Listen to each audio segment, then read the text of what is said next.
இது ஒரு CBN தயாரிப்பு. நீங்கள் பார்த்துக் கொண்டிருப்பது ஒரு புதிய வாழ்க்கை நிகழ்ச்சி. வணக்கம். ஒரு புதிய வாழ்க்கை நிகழ்ச்சிக்கு உங்களை அன்புடன் வரவேற்கிறோம். இந்த நிகழ்ச்சியின் மூலமா உங்களை சந்திச்சதுல ரொம்பவே சந்தோஷப்படுறோம்.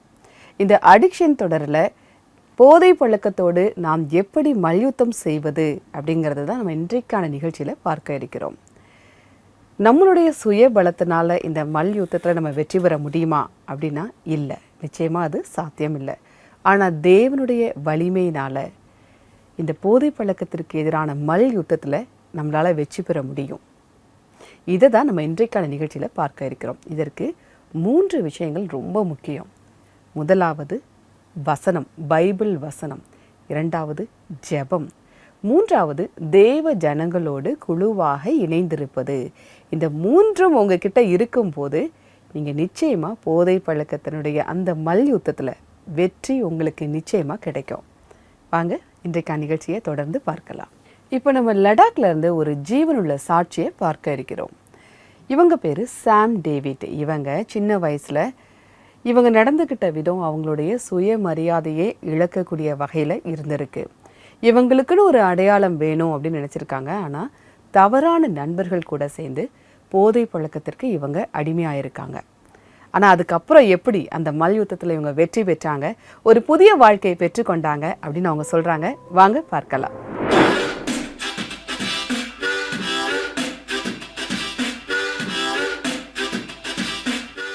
சாம் டேவிட் பாக்ஸராகவும் இசைக்கலைஞராகவும் பல திறமைகள் கொண்டவராக இருக்கிறார். சாம் இளைஞர்களுக்காக மட்டும் ஊழியம் செய்யாமல் ஆல்பா இந்தியா மினிஸ்ட்ரியில் ஊழியம் செய்து வருகிறார்.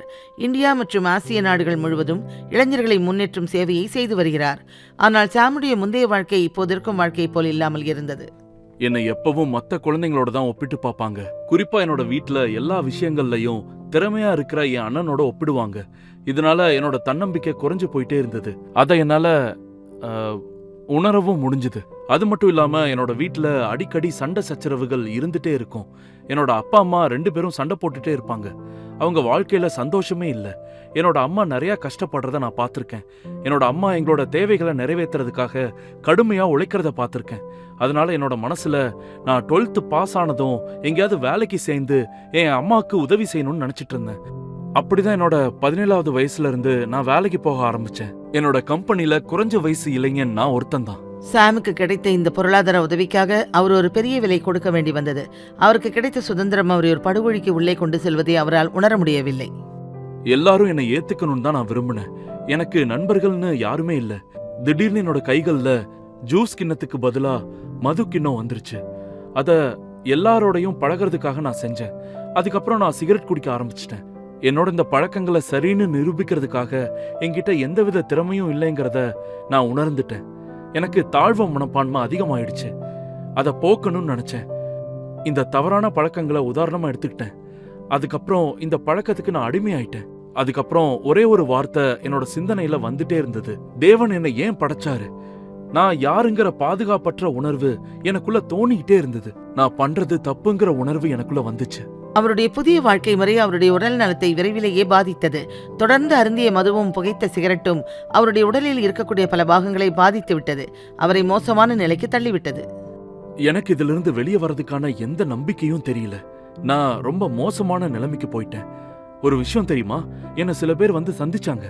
மருத்துவமனையில நிறைய பேர் என்ன சந்திக்க வந்தாங்க. அதுல ஒரு மனிதர் என்னோட தலையணைக்கு கீழே ஒரு பைபிளை வச்சுட்டு, நீ எல்லாத்தையும் பரிசோதனை செஞ்சு பார்த்ததுக்கு அப்புறம் பைபிளை திறந்து பார்க்கணும், அப்போ உனக்கு எல்லா பதிலும் கிடைக்கும்னு சொன்னாரு. நான் அந்த பைபிளை திறந்து பார்த்தேன். என்னோட வாழ்க்கையில தந்தை இல்லைங்கிற குறை இருக்கிறது எனக்கு புரிஞ்சுது. என்னோட பிதா என்கிட்ட, நான் உன்னோட தான் இருக்கிறேன், இன்னைக்கு நான் உனக்கு ஒரு சக்தியா இருக்கிறேன், ஆதரவா இருக்கிறேன் அப்படின்னு சொன்னாரு. நான் அதை படிச்சதுக்கு அப்புறம் எனக்கு மிகப்பெரிய நம்பிக்கை கிடைச்சது. அது எனக்கு ரொம்ப பிடிச்சிருந்தது. நான் உன்னை என்னோட உள்ளங்கையில வரைஞ்சிருக்கிறேன் அப்படின்னு சொன்னாரு. நான் உனக்காக காத்திருக்கிறேன், நான் என்னைக்கும் உன்னை பார்த்துப்பேன் அப்படின்னு அவர் சொன்ன அந்த வார்த்தைகள் எனக்காக சொல்லப்பட்டதுன்னு நான் உணர்ந்தேன். அப்போ தேவன் என் கூட படகுல இருந்தத நான் உணர்ந்தேன். அதுக்கப்புறம் எல்லாரையும் நேசிக்க ஆரம்பிச்சேன். நான் இப்ப பேசிட்டு இருக்கிற அந்த மனிதர் யாருன்னு தெரியுமா? நான் ஆண்டவராகிய இயேசு கிறிஸ்து பத்தி தான் சொல்லிட்டு இருக்கேன். அவர் ஒரு தந்தைய போல என் கூட இருந்தாரு. நான் அந்த பைபிள்ல எதையெல்லாம் படிச்சனோ அதுல நேரடியாவும் வேற விதமாவும் அவர் என்னோட இருக்கிறாருங்கிறத என்னால புரிஞ்சுக்க முடிஞ்சது. என்னோட வாழ்க்கை நிறைய மாறிடுச்சு. எனக்கு ஒரு புதிய நம்பிக்கை கிடைச்சது. நான் இங்க தனியா இல்ல, என்னோட ஒருத்தர் இருக்கிறாரு. அவர் எனக்கு வலிமையை தந்துட்டு இருக்காருங்கிறத நான் உணர்ந்தேன். இதுதான் என்னோட வாழ்க்கை. நான் ரொம்ப பலவீனமா இருந்தேன், தாழ்வு மனப்பான்மையோட இருந்தேன். 3 வாரங்கள் கழித்து சாம் மீண்டும் டாக்டரிடம் சென்றார். இந்த முறை எல்லா டெஸ்ட் ரிப்போர்ட்டுகளும் ஆச்சரியம் தரக்கூடியதாக இருந்தது. ஆச்சரியமா இருந்தது. டாக்டர் அந்த ரிப்போர்ட்ல என்ன இருக்குன்னு என்கிட்ட சொல்றதுக்கு முன்னாடியே நான் அழ ஆரம்பிச்சிட்டேன். டாக்டர் என்கிட்ட, சாம், நாங்க இந்த டெஸ்ட்டை பல முறை செஞ்சிருக்கோம், உங்களோட ஆர்கனை பல முறை பரிசோதனை பண்ணியிருக்கோம், எந்த நோய்க்கான அறிகுறியும் தென்படல அப்படின்னு சொன்னாரு. என்னோட நுரையீரல் சுத்தமாயிடுச்சுன்னாரு, கிட்னி சுத்தமாயிடுச்சு, என்னோட ரத்த அணுக்கள் எல்லாமே சுத்தமாயிடுச்சுன்னு என்கிட்ட சொன்னாரு. இது சாதாரண விஷயம் இல்ல, என்னோட வாழ்க்கை மாறிடுச்சு. தேவன் சாமுக்கு ஒரு புதிய தொடக்கத்தை கொடுத்தார். சாம் உடல் ரீதியாக குணமடைந்து விட்டார். எல்லா போதை பழக்கத்தையும் விட்டுவிட்டார். தேவன் அவருடைய வாழ்க்கையில் இருந்த தந்தை இல்லை என்ற குறையையும் போக்கிவிட்டார். உண்மையிலேயே இது ஆச்சரியமான விஷயம்தான். எனக்கு ஆண்டவராகிய இயேசு கிறிஸ்து ஒரு தந்தை ஆயிட்டாரு. அவர் என்னோட தந்தையா இருக்காரு, என்னோட மன்னரா இருக்கிறாரு. ஒரு குடும்பம் எப்படி இருக்கணும்னு நான் நினைச்சனோ அது எனக்கு கிடைச்சது. தேவன் என்னோட குடும்பத்தை திரும்பவும் இணைச்சிட்டாரு. தேவன் எனக்கு ஒரு நல்ல மனைவியை கொடுத்தாரு. நான் என் குடும்பத்தோட இன்னைக்கு ரொம்ப சந்தோஷமா வாழ்ந்துட்டு இருக்கேன். நன்றி சாம் டேவிட், உங்களுடைய சாட்சிக்காக மிக்க நன்றி. இது பார்த்துட்டு இருக்கவங்களுக்கு ஒரு உத்வேகத்தை கொடுத்துருக்கோம் அப்படின்னு நாங்கள் கர்த்தருக்குள்ள விசுவாசிக்கிறோம். நம்முடைய வாழ்க்கையிலுமே இப்படி தான். நீங்கள் ஏதாவது ஒரு போதை பழக்கத்திற்கு அடிமையாக இருக்கும்போது உங்கள் வாழ்க்கை அப்படியே இருண்டு போன மாதிரி, எல்லா கதவுகளும் அடைக்கப்பட்ட மாதிரி, ஒரு அறைக்குள்ளே நீங்கள் இருக்கிற மாதிரியும், ஜன்னல் கதவு எல்லாம் அடைக்கப்பட்ட ஒரு இருள் சூழ்ந்த நிலையில் நீங்கள் இருக்கிற மாதிரி நீங்கள் ஃபீல் பண்ண ஆரம்பிப்பீங்க. அந்த நேரத்தில் தேவன் உங்களிடத்தில் ஒளியாக வருகிறார். அவர் உங்களுக்கு ஒரு மாற்றத்தை தருகிறார், ஆசீர்வாதத்தை தருகிறார். அந்த போதையின் அடிமைத்தனத்திலிருந்து அந்த மல் யுத்தத்தில் உங்களுக்கு அவர் வெற்றியை தருகிறார். அப்படிங்கிறத நம்ம சாம் டேவிட் அவங்களுடைய வாழ்க்கையிலேருந்து கற்றுக்கிட்டோம். உங்களுடைய வாழ்க்கையிலும் தேவன் ஒளியாக வருகிறார். உங்கள் வாழ்க்கையை மாற்ற அவர் காத்திருக்கிறார். இதை பற்றி நான் உங்ககிட்ட பேசிகிட்டு இருக்கும்போது எனக்கு பைபிளில் இருந்து ஒரு மிகப்பெரிய வீரர் ஜோசுவாவுடைய ஞாபகம் வருது. ஜோசுவா மோசேயுடைய மாணவராக இருந்தார். இஸ்ரவேல் ஜனங்களை வழிநடத்தி செல்லக்கூடிய ஒரு தலைவராகவும் அவர் இருக்கார். அவர் வரும்போது எரிகோ நகரத்தை பார்க்குறாரு. அதை அவர் வெற்றி கொள்ள வேண்டும், அப்படி ஒரு நிலை. அப்போ வரும்போது அவருக்கு எதிர ஒரு உயரமான, ஒரு திடகாத்திரமான ஒரு மனிதர் வர்றதை அவர் பார்க்குறாரு. அந்த நேரத்தில் ஜோசுவா கேட்காரு, நீங்கள் எதிரி நாட்டு தலைவரா அல்லது எங்கள் படையை சேர்ந்தவரா அப்படின்னு கேட்குறாரு. அப்போ அந்த மனிதர் சொல்கிறாரு, நான் தேவனிடத்திலிருந்து வருகிறேன், நான் தேவனுடைய படையின் தலைவன் அப்படின்னு அவர் சொல்கிறாரு. அப்போ ஜோசுவா தெரிஞ்சுக்கிறாரு, தேவன்கிட்ட இருந்து நமக்கு ஒரு செய்தி வந்திருக்கு அப்படின்ட்டு அவர் கேட்குறாரு. தேவன் எனக்காக என்ன செய்தி கொடுத்துருக்காரு அப்படிங்கிறது அவர் கேட்குறாரு. இந்த எரிகோ நகரத்தை 7 முறை சுற்றி வர வேண்டும், அப்போ உங்களுக்கு வெற்றி கிடைக்கும் அப்படிங்கிற செய்தி அவருக்கு கிடைக்குது. அவங்க ஜோசுவா எரிகோவை 7 முறை சுற்றி வராரு. வெற்றி அவருக்கு கிடைக்குது. நடக்கவே நடக்காது, முடியவே முடியாது அப்படிங்கிற இடத்துல அவருக்கு அந்த வெற்றி கிடைக்குது. தேவனுடைய உதவியால் அவருக்கு அந்த வெற்றி கிடைக்குது. எப்படி ஜோசுவா தன்னுடைய வாழ்க்கையை தேவனிடத்தில் முழுமையாக ஒப்பு கொடுத்தாரோ அதே போல நாமும் நம்முடைய ஆண்டவரிடத்தில் நம்முடைய வாழ்க்கையை ஒப்பு கொடுக்கும் போது சாத்தியமே இல்லாத நிலையும் கூட நமக்கு சாத்தியமாக மாறும், வெற்றி கிடைக்கும். அதை தான் பார்க்குறோம். மத்தேயு 19:26. இயேசு அவர்களை பார்த்து, மனுஷரால் இது கூடாததுதான், தேவனாலே எல்லாம் கூடும் என்றார். மனுஷரால் கூடாதவைகள் தேவனால் கூடும் அப்படிங்கிறத பார்க்குறோம். நீங்கள் ஒரு போதை பழக்கத்திற்கு அடிமையாக இருக்கீங்க, அதுலேருந்து வெளியில் வரைக்கும் எவ்வளவோ முயற்சிகள் செய்தும் உங்களால் வர முடியலை அப்படின்னா நிச்சயமாக தேவனால் மட்டுமே அதை மாற்ற முடியும். தேவனுடைய வல்லமையால் நிச்சயமாக அதிலிருந்து நீங்கள் வெளியில் வர முடியும், அதிலிருந்து வெற்றியை பெற முடியும் அப்படிங்கிறத பார்க்குறோம். உங்களுக்கு அது வர முடியல, ரொம்ப கடினமாக இருக்குது, உங்களுக்கு ஒரு ஆலோசனை தேவைப்படுகிறது, கவுன்சிலிங் தேவைப்படுகிறது அப்படின்னா எங்களுடைய வெப்சைட்டை நீங்கள் விசிட் பண்ணுங்கள். எங்களுடைய வெப்சைட் www.cbnindia.org/cbn special offers. இங்கே வந்து உங்களுக்கான ஸ்லாட்டை நீங்கள் புக் பண்ணுங்கள். உங்களுக்காக ஆலோசனைகளை வழங்க எங்களுடைய நிபுணர்கள் காத்துக்கிட்டே இருக்காங்க. அது மட்டும் இல்லை, உங்களிடத்தில் ஜெப விண்ணப்பங்கள் இருக்கிறது, உங்களுக்காக ஜெபிக்கணும் அப்படின்னா எங்களுடைய CBN பிரேயர் லைனுக்கு நீங்கள் கால் பண்ணலாம். எங்களுடைய நம்பர் 9910401010. இந்த நம்பருக்கு நீங்கள் ஃபோன் பண்ணலாம், வாட்ஸ்அப் அனுப்பலாம், மெசேஜும் அனுப்பலாம். உங்களுக்காக ஜெபிக்க நாங்கள் காத்துக்கிட்டு இருக்கோம். நம்முடைய நிகழ்ச்சியில் இப்போது வருவது ஒரு சிறிய இடைவேளை. இடைவேளைக்கு பிறகு உங்களுடைய சந்தேகங்களுக்கு பதில் தரக்கூடிய ஏதேனும் சந்தேகம் பகுதியை பார்க்க இருக்கிறோம். இடைவேளைக்கு பிறகு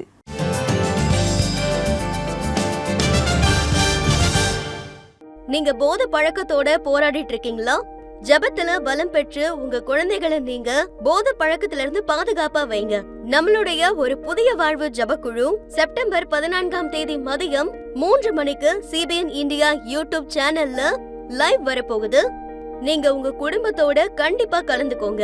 ஜெபத்தின் மூலமா நீங்க தேவன் கிட்ட சக்தியையும் விடுதலையும் பெறுங்க.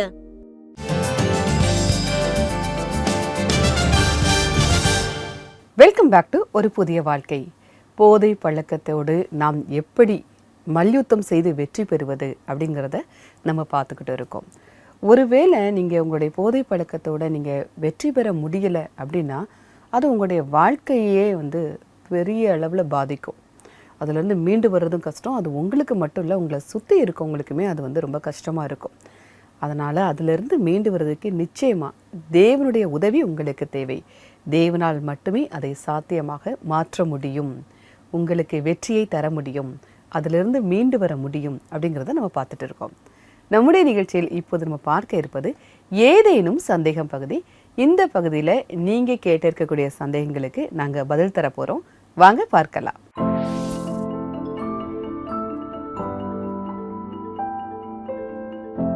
உங்களுடைய கேள்விகளுக்காக நன்றி. ஏன்னா நாங்களும் நீங்கள் அனுப்பக்கூடிய அந்த கேள்விகள் சந்தேகங்கள்லேருந்து நாங்களும் நிறைய கற்றுக்குறோம்.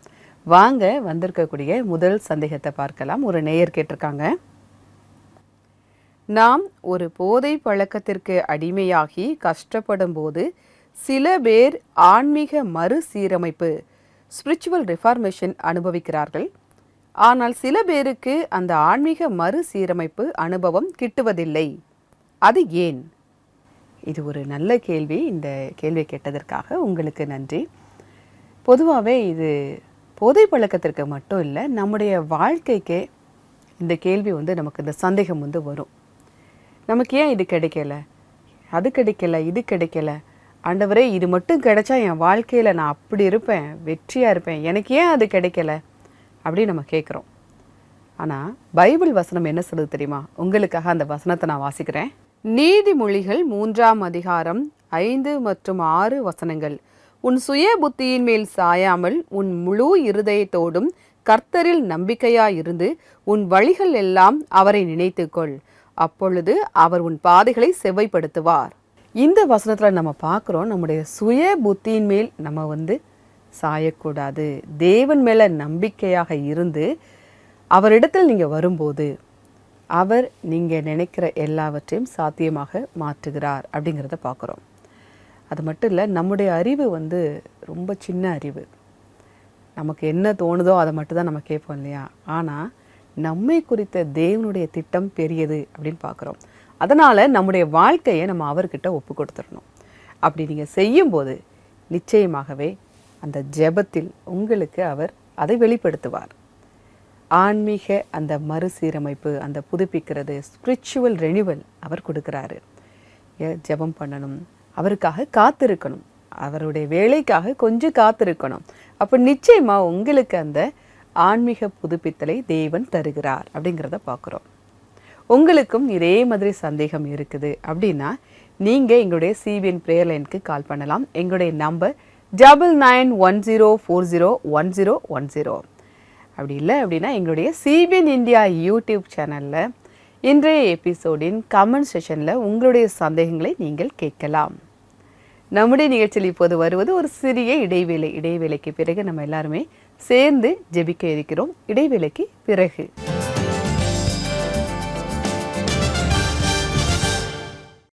ஒரு புதிய வாழ்வு பார்வையாளர்கள், இன்னைக்கே நீங்க புதிய வாழ்வு குடும்பத்துல இணையறதுக்காக உங்களை நாங்க வரவேற்கிறோம். நீங்க புதிய வாழ்வு நிகழ்ச்சியை டிவி மற்றும் டிஜிட்டல் தளம் மூலமா ஒவ்வொரு வீட்டுக்கும் எடுத்துக்கிட்டு போங்க. அப்படி நீங்க செய்யறதுக்காக ஒவ்வொரு மாதமும் நீங்க 50 ரூபாய் பங்களிப்பா தரலாம். உங்களுடைய பங்களிப்பை எங்களுக்கு தர்றதுக்கு நீங்க திரையில தெரிகிற QR கோடை ஸ்கேன் பண்ணி இன்னைக்கே ஒரு புதிய வாழ்வு குடும்பத்துல எங்களோட இணைஞ்சிருங்க.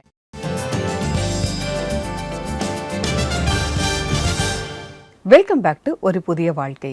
நம்ம போதை பழக்கத்தின் அடிமைத்தனத்திலிருந்து நம்ம மீண்டு வருவதற்கு தேவனுடைய வசனங்கள், ஜெபம், அதுதான் நமக்கு ரொம்ப உதவியாக இருக்குது. அதுலேருந்து மீண்டு வர நமக்கு உதவி செய்து அப்படிங்கிறத பார்க்குறோம். அது மட்டும் இல்லை, நம்ம பைபிளில் பார்க்குறோம், ஆபத்து நாளிலே என்னை நோக்கி கூப்பிடு, நான் உன்னை விடுவிப்பேன் அப்படின்னு தேவன் நமக்கு ஒரு வாக்குறுதியை கொடுக்கிறாரு. எந்த நிலையில் இருந்தால் நீங்கள் தேவனை நோக்கி கூப்பிட வேண்டும் அப்படின்னு அவர் சொல்கிறாரு. இப்போ நான் உங்களுக்காக ஜெபிக்க போகிறேன். நீங்கள் என் கூட சேர்ந்து ஜெபிக்கலாம். அன்பின் பரலோக பிதாவே, இந்த நேரத்திற்காக நன்றி செலுத்துகிறோம் அப்பா. அப்பா, நீங்கள் எங்களுக்காக உயிர் தியாகம் செய்ததற்காக நன்றி ஆண்டவரே. அப்பா, நீங்கள் சிலுவையில் எங்களுக்காக ரத்தம் சிந்தியிருக்கீங்க ஆண்டவரே. அதன் மூலமாக நாங்கள் குணமடைந்திருக்கிறோம். அதற்காக நன்றி ஆண்டவரே.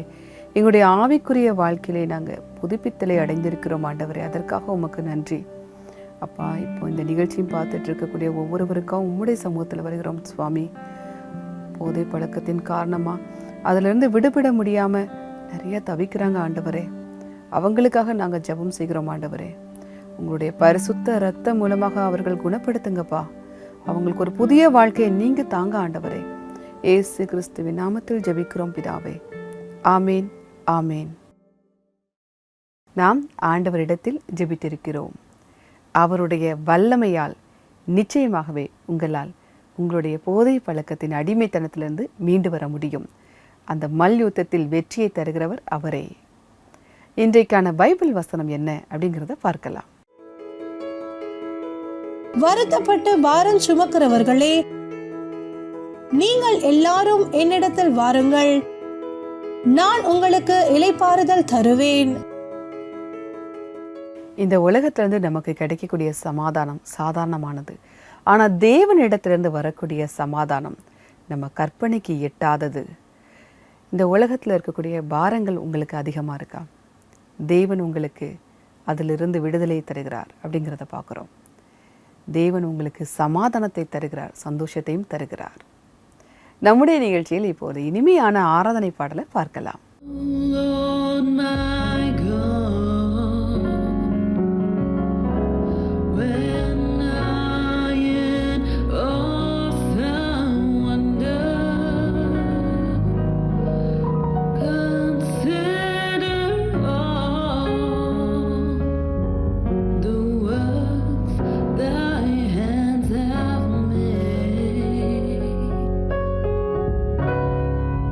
I see the stars.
ரொம்ப அழகான பாட்டு. இந்த பாடலை பாடிய குழுவினருக்கு எங்களுடைய நன்றி. நிகழ்ச்சியுடைய நிறைவு பகுதிக்கு வந்துட்டோம். இன்றைக்கான நிகழ்ச்சி உங்களுக்கு ஆசீர்வாதமாக இருந்திருக்கும் அப்படின்னு நாங்கள் கர்த்தருக்குள்ள விசுவாசிக்கிறோம். சாம் டேவிட் அவங்களுடைய சாட்சியை நம்ம பார்த்தோம். தேவனுடைய வசனம் எப்படி அவருடைய போதை பழக்கத்திலிருந்து அவரை மாற்றியது, வெற்றி பெற செய்தது அப்படிங்கிறத நம்ம பார்த்தோம். இன்னைக்கு நம்முடைய வாழ்க்கையிலும் நாம் தேவனை சார்ந்து இருக்கும்போது அந்த போதை பழக்கத்திற்கு எதிரான மல் யுத்தத்தில் உங்களால் வெற்றி பெற முடியும் அப்படிங்கிறத நீங்கள் நிச்சயமாக இந்த நிகழ்ச்சியின் மூலமாக புரிஞ்சிருப்பீங்க. நான் வேறொரு எபிசோடில் உங்களை சந்திக்கிறேன். அதுவரை கர்த்தருடைய கிருபை உங்கள் அனைவருடன் கூட இருப்பதாக. God bless you.